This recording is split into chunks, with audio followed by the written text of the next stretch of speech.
വീണ്ടും ഒരു സാരിയായിട്ട് ഞാൻ വന്നിട്ടുണ്ട് കേട്ടോ. ഇന്നത്തെ വീഡിയോ ഒരു സാരി മേക്ക് ഓവർ വീഡിയോ ആണ്. നമ്മളിത് വെച്ചിട്ടൊരു പട്ടുപാവാടയും ബ്ലൗസാണ് ആസ് യൂഷ്വൽ തുന്നുന്നത്. സാരി കാണുമ്പോൾ നിങ്ങൾ വിചാരിക്കുന്നുണ്ടാവും എന്താണ് ഈ കൊച്ചിൻ്റെ തലയ്ക്ക് ഭ്രാന്താണോ, വെറുതെ എന്തിനാ ഈ സാരി വെട്ടി നശിപ്പിക്കണമെന്ന്. പക്ഷേ എനിക്ക് ഭ്രാന്തൊന്നുമില്ല കേട്ടോ. അത് ഈ സാരി പോയിരിക്കുന്നു. അതായത് സാരി ഉടുക്കാൻ പറ്റില്ല, ചവിട്ടിയെങ്കിലും അത്രയും പഴയ സാരിയാണ്. ഒരു പ്രാവശ്യമെങ്കിലും ഒരു 4 ഫോട്ടോയെങ്കിലും കിട്ടുകയാണെങ്കിൽ നല്ലതല്ലേ എന്ന് ഓർത്തിട്ട് ഒരു പട്ടുപാവാടയും ബ്ലൗസും തുന്നുന്നുണ്ട്. അത് അനിയത്തിക്ക് വേണ്ടിയിട്ടാണ് കേട്ടോ. അത്രയും പിന്നി പോകും സാരി.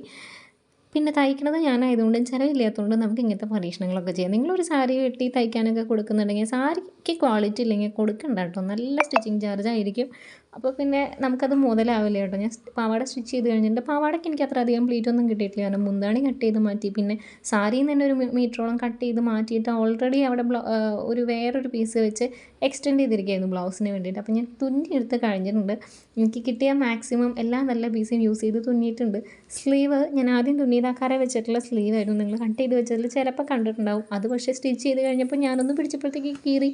അപ്പം ഞാൻ വീണ്ടും അത് മുഴുവൻ രണ്ടാമതഴിച്ച് ഒരു വേറെ സ്ലീവ് തുന്നി കൊടുത്തതാണ് കേട്ടോ. അതിൽ ഞാൻ പറഞ്ഞില്ലേ അരഭാഗത്ത് വേറൊരു പീസ് തുണി വെച്ചിട്ട് സ്റ്റിച്ച് ചെയ്തിട്ടുണ്ടായിരുന്നു. ആ പീസിൽ നിന്നാണ് ഞാൻ സ്ലീവ് എടുത്തിട്ടുള്ളത് കേട്ടോ. ഒരു തവണ ഇടാൻ പറ്റുമായിരിക്കും എന്നാണ് എൻ്റെ ഒരു പ്രതീക്ഷ.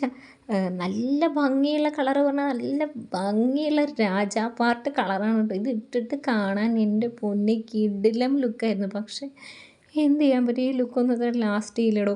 പഴയ സാരി ആകുമ്പോൾ നമുക്ക് അങ്ങനെ ഒരു പ്രശ്നമുണ്ട് കേട്ടോ. പിന്നെ നിങ്ങൾക്ക് സ്റ്റിച്ചിങ് പഠിക്കാൻ ഇൻട്രസ്റ്റ് ഉണ്ടെന്നുണ്ടെങ്കിൽ നിങ്ങൾ ആദ്യം ക്ഷമ പഠിക്കണം കേട്ടോ. കാരണം എത്ര എക്സ്പേർട്സ് ആണെങ്കിലും അഴിച്ചു പണിയേണ്ടി വരും. അപ്പോൾ ബിഗിനേഴ്സിൻ്റെ കാര്യം പറയണ്ടല്ലോ.